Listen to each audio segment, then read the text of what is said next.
സംസ്ഥാനത്ത് ഡിവൈഎസ്പിമാർക്ക് കൂട്ടസ്ഥലം മാറ്റം 114 ഡിവൈഎസ്പിമാരെയാണ് സ്ഥലം മാറ്റിയത്. ലോക്സഭാ തെരഞ്ഞെടുപ്പിന് മുന്നോടിയായാണ് ഈ നടപടി. 9 പേർക്ക് ഡിവൈഎസ്പിയായി സ്ഥാനക്കയറ്റവും നൽകി ഉത്തരവായിട്ടുണ്ട്. ദീപക് ധർമ്മടം ചേരുന്നുണ്ട് കോഴിക്കോട് നിന്ന് വിവരങ്ങളുമായി. ദീപക്, ഇത്ര അധികം പേർക്ക് ഒരുമിച്ച് ഇങ്ങനെയൊരു സ്ഥാനമാറ്റം വരുന്നു, അതിൻ്റെ ഒരു കാരണം എന്താണ്? അത് ഈ ഇലക്ഷൻ കാരണം തന്നെയാണോ, അതോ മറ്റെന്തെങ്കിലും കാരണങ്ങളുണ്ടോ?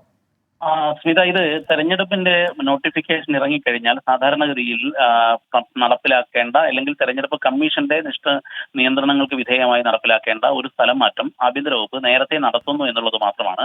കാരണം തെരഞ്ഞെടുപ്പ് നോട്ടിഫിക്കേഷൻ ഇറങ്ങിക്കഴിഞ്ഞാൽ സ്വന്തം ജില്ലയിൽ തെരഞ്ഞെടുപ്പ് ഡ്യൂട്ടിയിൽ ഈ ഡിവൈഎസ്പി മുതലുള്ള ഉദ്യോഗസ്ഥർക്ക് കൃത്യനിർവഹണം നടത്താൻ സാധിക്കില്ല. അതുകൊണ്ട് തന്നെയുള്ള ഒരു സ്ഥലം മാറ്റമാണ്. പക്ഷേ എന്നാൽ 114 പേർക്ക് ഒരു കൂട്ട സ്ഥലം മാറ്റം സമീപകാലത്ത് ഇല്ലാത്തതാണ്. ഇതിൽ 9 പേർക്ക് ഈ IP റാങ്കിൽ നിന്നും, അതായത് ഇൻസ്പെക്ടർ ഓഫ് പോലീസ് റാങ്കിൽ നിന്നും ഡെപ്യൂട്ടി സൂപ്രണ്ട് ഓഫ് പോലീസ് റാങ്കിലേക്കുള്ള സ്ഥാനക്കയറ്റത്തോടു കൂടിയുള്ള നിയമനമാണ് ഇപ്പോൾ ഈ 9 പേർ. ബാക്കി 114 പേരാണ് ആകെ സ്ഥലമാറ്റം ചെയ്യപ്പെട്ടിരിക്കുന്നത്. അതിൽ ക്രമസമാധാന ചുമതലയുള്ള പലരെയും ക്രമസമാധാന ചുമതലയിൽ നിന്നും സ്പെഷ്യൽ യൂണിറ്റിലേക്ക് മാറ്റിയിട്ടുണ്ട്. മിക്കവാറും ആൾക്കാർക്ക് ജില്ലയ്ക്ക് പുറത്തേക്കാണ്, അതായത് കോഴിക്കോടുള്ളവർക്ക് തൃശ്ശൂർ, അതുപോലെ തന്നെ കണ്ണൂരുള്ളവർക്ക് കോഴിക്കോടേക്ക്, ഈ രീതിയിൽ തൊട്ടടുത്ത ജില്ലയിലും മറ്റു ജില്ലകളിലുമായിട്ടാണ് നിയമനങ്ങൾ ഇപ്പോൾ നൽകിയിരിക്കുന്നത്. ഏതായാലും ഒരു കൂട്ട ഡിവൈഎസ്പി സ്ഥലം മാറ്റത്തിന്റെ ഉത്തരവാണ് അല്പം മുമ്പ് ആഭ്യന്തര വകുപ്പിൽ നിന്നും ഇറങ്ങിയിരിക്കുന്നത്. സ്മിത, ശരി, ദീപക് ധർമ്മടമാണ് വിവരങ്ങൾ നൽകിയത്.